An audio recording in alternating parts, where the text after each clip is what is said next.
Bonjour à tous, les titres de ce journal du mercredi 16 novembre. Le nom du futur palais des sports de Rouen a été révélé ce mercredi matin par le président de la CREA et le directeur général de Ferrero France. La collectivité et l'entreprise s'associent pour une période de 10 ans. Cet engagement se traduit par le nom de l'équipement. Il s'appellera le Kind Arena.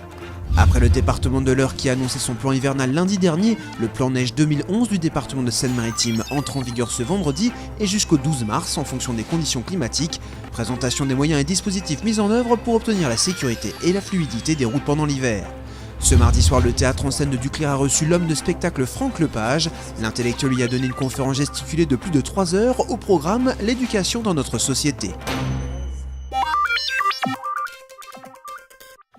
Le futur palais des sports de Rouen est baptisé, il s'appellera le Kind Arena. Ce nom vous rappelle certainement la célèbre marque de friandises chocolatées Kinder.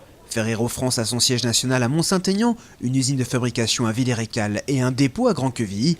L'entreprise est installée en Haute-Normandie depuis plus de 50 ans. Par ce partenariat, Ferrero France souhaite soutenir le rayonnement et l'attractivité de la région, mais aussi continuer à soutenir les pratiques sportives.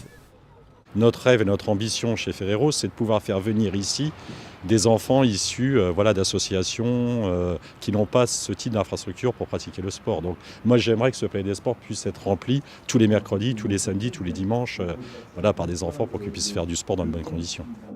Cet engagement de Ferrero France auprès de la communauté d'agglomération Rouen-Elbeuf-Ostrebert a un coût. L'entreprise versera environ 500 000 € par an pendant 10 ans à la CREA. Ce type de partenariat s'appelle le naming, pratique très courante dans les pays anglo-saxons, mais encore rare en France. Simplement, je crois que compte tenu du développement du sport, qui est très souhaitable d'une part, et du fait que l'argent public est assez rare, c'est un type de pratique qui va se développer. Dès lors que l'argent est fléché sur le sport, ce qui est le cas ici, et que la collectivité publique, en l'occurrence la CREA, reste maîtresse du jeu, ça ne présente que des avantages.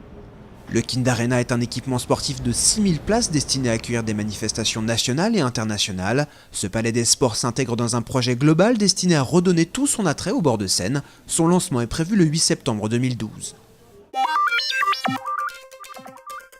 Les salariés de la papeterie Emeril d'Alizé dans l'Eure ont voté ce mardi la levée du blocage de leur usine après 4 semaines d'action. Depuis le 18 octobre, les Emeril étaient en grève illimitée. Ils craignaient notamment que les machines de production soient déménagées. Un nouveau calendrier a été mis en place entre les syndicats et la direction. La fin du plan social est prévue pour le 7 mars. Les salariés ont obtenu une prime de 3 000 € pour libérer le site.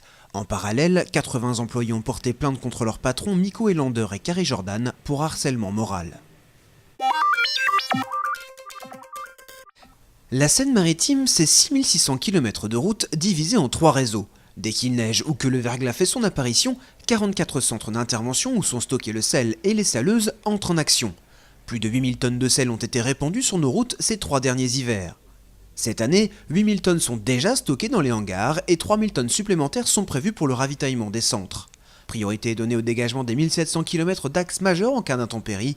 Pour ce qui est des 3000 km de routes de campagne, le département s'est organisé.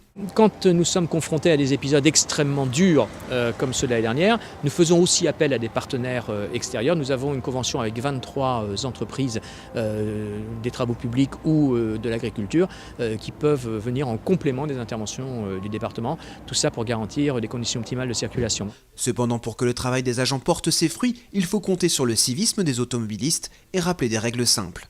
Le risque, c'est de partir à la même heure que d'habitude, vouloir rouler à la même vitesse que d'habitude, glisser, engendrer des bouchons. Et nous, quand il y a un bouchon, bien souvent, on est bloqué derrière.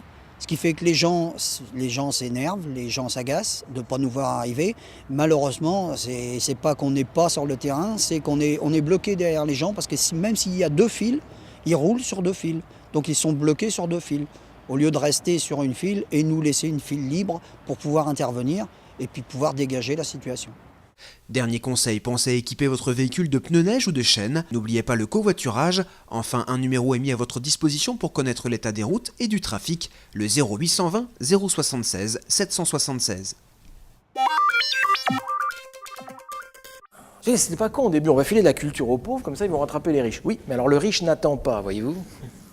Franck Lepage ne se revendique pas humoriste et pourtant c'est par le rire qu'il fait passer ses messages. Ce mardi soir, les spectateurs du théâtre de Duclair n'ont pas assisté à un spectacle traditionnel mais plutôt à une conférence gesticulée intitulée Inculture 2.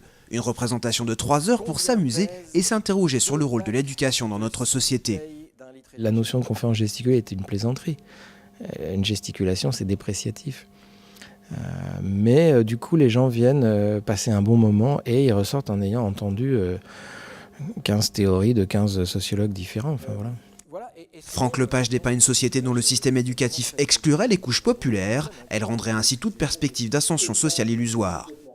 L'école actuellement génère sa propre violence, c'est-à-dire qu'elle est le lieu de tous les fantasmes. Tout le monde attend de l'école que ça fabrique de l'emploi et tout le monde dit que ça fabrique du chômage. Et c'est vraiment un débat monstrueux parce que l'école n'y est pour rien. Elle fait son boulot, elle fait monter le niveau.